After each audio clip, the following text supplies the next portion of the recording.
पराली जलाने की समस्या से निजात पाने के लिए जो पूसा इंस्टीट्यूट ने घोल बनाने का तरीका निकाला है, तो आज से 10 दिन पहले ये घोल बनाने की प्रक्रिया दिल्ली में शुरू हुई थी। आज वो घोल बन के तैयार हो गए हैं और दिल्ली में लगभग 700 से 800 हेक्टेयर ज़मीन है जो कि धान जहाँ पे उगाई जाती है, नॉन बासमती धान, और उसके वहाँ पे पराली निकलती है, जिसकी वजह से कई बार उनको जलाना पड़ता था। अब ये घोल यहाँ पे छिड़का जाएगा और इसका सारा इंतजाम दिल्ली सरकार ने किया है। सारा घोल दिल्ली सरकार ने बनवाया है और इसको छिड़कने के लिए ट्रैक्टर्स का इंतजाम और छिड़कने वालों का इंतजाम, सारा इंतजाम दिल्ली सरकार ने किया है। किसान को इसके लिए कोई कॉस्ट नहीं देने की ज़रूरत है। अगले कुछ दिन के अंदर ये सारे 700-750 हेक्टेयर में छिड़काव हो जाएगा और उसके बाद 20-25 दिन के अंदर ये पूरी ज़मीन जो है वो ये खाद में कन्वर्ट हो जाएगी सारी पराली, और अगली फसल बोने के लिए 20-25 दिन में ज़मीन इनकी तैयार हो जाएगी। तो मैं उम्मीद करता हूँ, जैसा पूसा इंस्टीट्यूट पिछले 4-5 साल से इस पर एक्सपेरिमेंट कर रहा है और उनका ये कहना है कि वो काफ़ी ट्रायल्स और पायलट प्रोजेक्ट्स कर चुके हैं, तो मैं उम्मीद करता हूं कि जो पूसा इंस्टीट्यूट का क्लेम है वो सही है और इसके बाद किसानों को फ़ायदा होगा। अभी तक किसान इसको जलाया करते थे, जलाने की वजह से जो यूज़फुल बैक्टीरिया होते थे ज़मीन के वो भी मर जाया करते थे।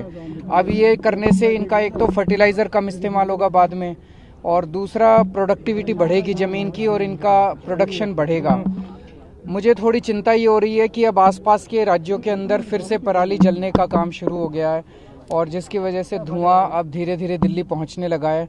पिछले 10 महीने से दिल्ली के अंदर पोल्यूशन कंट्रोल में था, लेकिन अब फिर पोल्यूशन बढ़ने लगा है। मुझे चिंता दिल्ली के लोगों की है, मुझे चिंता पंजाब के लोगों की है, मुझे चिंता हरियाणा के लोगों की है। आप ये सोचिए कि पंजाब से जो धुआं आता है दिल्ली तक आते आते तो फिर भी थोड़ा सा कम हो जाता है, लेकिन उसके बावजूद दिल्ली में कितना धुआं आता है। जिस गांव के अंदर जो किसान, पंजाब में जिस गांव के अंदर किसान अपनी पराली जलाने के लिए मजबूर हो रहा है, वो मजबूरी में पराली जलाता है, उसे कोई जलाने में मज़ा नहीं आता, उसके तो और ज़मीन ख़राब होती है पराली जलाने से। जो किसान जलाने को मजबूर हो रहा है, उस गांव के अंदर कितना पोल्यूशन होगा ये आप सोच सकते हैं। वो तो उड़ के दिल्ली तक आता है ना।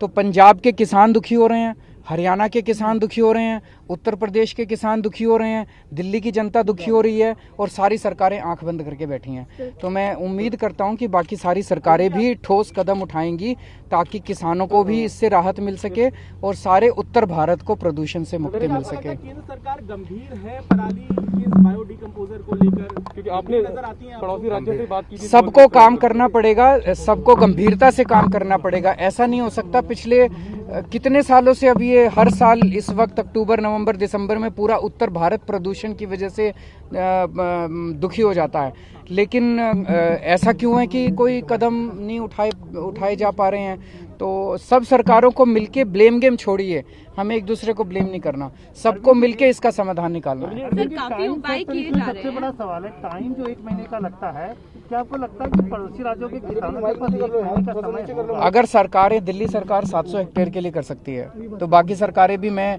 जब हमने ये शुरू किया था मैंने उनसे काफ़ी संपर्क करने की कोशिश की केंद्र सरकार से। अगर वो चाहते तो कुछ तो कम कर सकते थे इस साल। ये पूसा वाला जो हमारे को टेक्नोलॉजी आया, ये हमें लेट पता चला, सितंबर के महीने के आसपास पता चला, उनको भी पता था। तो गंभीरता चाहिए सब लोगों को मिलके, सारी एजेंसीज को, सभी को मिलके इसके बारे में गंभीर होना पड़ेगा। नमस्कार, मैं हूं मानक गुप्ता। अगर आपको हमारा ये वीडियो पसंद आया हो तो इसे लाइक और शेयर जरूर करें, और हाँ, हमें सब्सक्राइब और फॉलो करना ना भूलें ताकि आप देश और दुनिया की कोई खबर मिस ना करें। तो जुड़े रहिए हमारे साथ और देखते रहिए न्यूज़ 24।